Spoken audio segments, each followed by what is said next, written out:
Hey guys, welcome back. So today we're going to be talking about the new foundation and concealer from Revlon. It is their Photo Ready Candid Natural Finish Anti-Pollution Foundation and Concealer. So I have my little app pulled up here so I can tell you all about it. It is a skincare inspired foundation that's ultra buildable, and infused with antioxidants, anti-pollution, and anti-blue light ingredients. So apparently there's this new thing going around that the blue light that comes from our screens, our phones, our tablets, our computers, whatever, is dangerous to our skin and it is aging us. So that has been a fairly common theme in skincare and makeup in the last couple of months or so. I've seen it a lot where companies are kind of coming out with products that are supposed to protect us from those things. There also have been like glasses that have come out that are supposed to help and all sorts of things, which I think is pretty cool. So both of these are anti-pollution, antioxidant, oil-free, paraben-free, phthalate-free, synthetic dye, and fragrance-free, which is pretty freaking cool. The foundation comes in 31 skin tone matching shades, and the concealer comes in 18 shades. So I got the foundation in the lightest shade, which is 110 Porcelain. That's kind of Revlon's go-to lightest shade, and it's actually a pretty good shade match for me. I'm wearing it right now. You can kind of tell beyond the massive amount of bronzer that I put on. It is actually a fantastic shade for me. It's pretty much a spot-on match. I didn't have to bring it down my neck at all, and I don't feel like I have a real line there or anything. So talking about the foundation first, I actually really like this foundation. I think it looks really, really nice. It's definitely medium coverage. It doesn't cover everything, but it kind of hides some of the redness and more of the slight imperfections.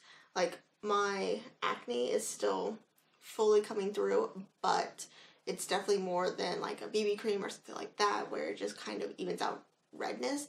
This does just a little bit more. So I would definitely agree with their medium buildable claim there. I definitely haven't been able to get it to full coverage. I even used my, God, I'm constantly knocking things over on this desk. I need to clean it up. I even used my Juno sponge today, which normally gives me like the fullest coverage possible, and it still really didn't do much for it. So this is definitely like medium coverage on the dot. I think it looks really, really nice. It lasts really well throughout the day. Like, I don't feel like it breaks up. I don't feel like I get super oily, which is like a thing for me now. Apparently I get oily now. Don't know what that's about. It doesn't settle into my fine lines super bad. I feel like it can look a little dry if I don't use a lot of moisturizer before and a really nice primer and the right setting spray. Like, if I don't do all of those things, I feel like it can definitely look a little dry, because it is definitely a matte foundation. Like, it is matte. There is nothing glowy or dewy or anything about it. It is just matte. So if you don't like matte foundations, you might not like this. So it can definitely look a little dry if I don't have the right conditions happening with it, but I do think it looks really, really great. It doesn't look cakey. It's not building up anywhere. It even looks good on my upper lip and between my brows, which is like unheard of. Most foundations look awful in those two places, so it actually looks really, really great on.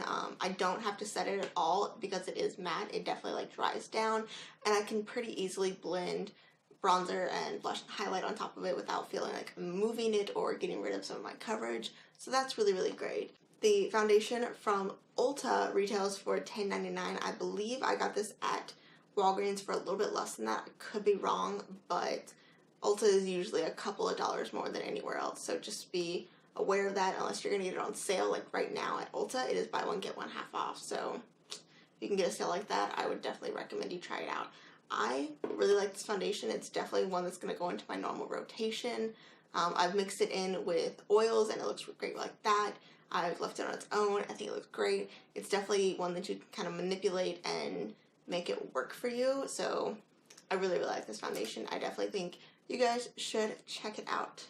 However, the concealer I'm not as much of a fan of, so I got mine in the shade 15, which is not the lightest shade. It's the day that I bought this, it was like brand new at my Walgreens, and they only had like 6 shades out of the concealer, so I thought this was the lightest shade. Come to find out, it's not. There's like 3 more below this, but this concealer is so sheer that it doesn't even look like it's the wrong shade for me because it blends out into so little product. It just, I would not call this medium coverage. I would call this light coverage at best. Even with a corrector, my darkness right here is just on full display. All of my redness in this area that like normally is covered up on full display. My little freckles here are just out to play. Definitely light coverage, and I just don't think that it looks that great. Honestly, I'm the kind of person that light coverage concealers don't make that much sense to me. If I'm going for like a lighter look, I just won't wear concealer at all. I don't do like light makeup, if that makes sense. Like if I'm going through the trouble of putting on foundation and concealer, I really want it to conceal something. This concealer doesn't conceal a damn thing for me, which is really, really frustrating. Not to mention, I feel like it looks fairly heavy. It definitely sinks into my fine lines. It's really exasperating the pores I have on my nose, even though I did put on a pore filling primer. It's like clinging to everything and looks a little heavy. So I'm not such a fan of the concealer. I just feel like there's way better drugstore concealers out there. Even the Maybelline Instant Age Rewind. Wow, I cannot speak today. I need to slow down. Even the Maybelline Instant Age Rewind, which is not a full coverage option whatsoever, still does more, if that makes sense. Like, it's very smoothing, it combats the dark circle, and brightens in a way that makes me look like I've covered up more than I have, if that makes any sense. I just feel like this one didn't do enough to be worth it, honestly. And this retails for $9.99 at Ulta as well. This line did come out with a powder, which I have not been able to find yet, and from the reviews that I've seen on it, people really, really don't like that one as much, so I probably won't pick it up. But if you're interested, I'll link a couple of videos in the description box of people that like receive the full line in PR and can do like more in-depth of the full line. So if you're interested, those will be linked down below. But those are my thoughts on the foundation and the concealer. Again, foundation, I really, really like it. I think it's great. The concealer, not so much. I don't think it's medium coverage. I don't think it's barely any coverage at all, but it still looks heavy and cakey and you can't build it up, and it's just, it's a no from me. But this one, I really, really like this one. So I hope you guys liked today's video. Let me know down below if you've tried out these products, what you think of them, if you think you'll be trying them out at any point. I would love to hear from you guys, as always. But other than that, I hope you guys will hit that subscribe button, maybe check out some of my other videos, and I'll catch you in the next one. Bye!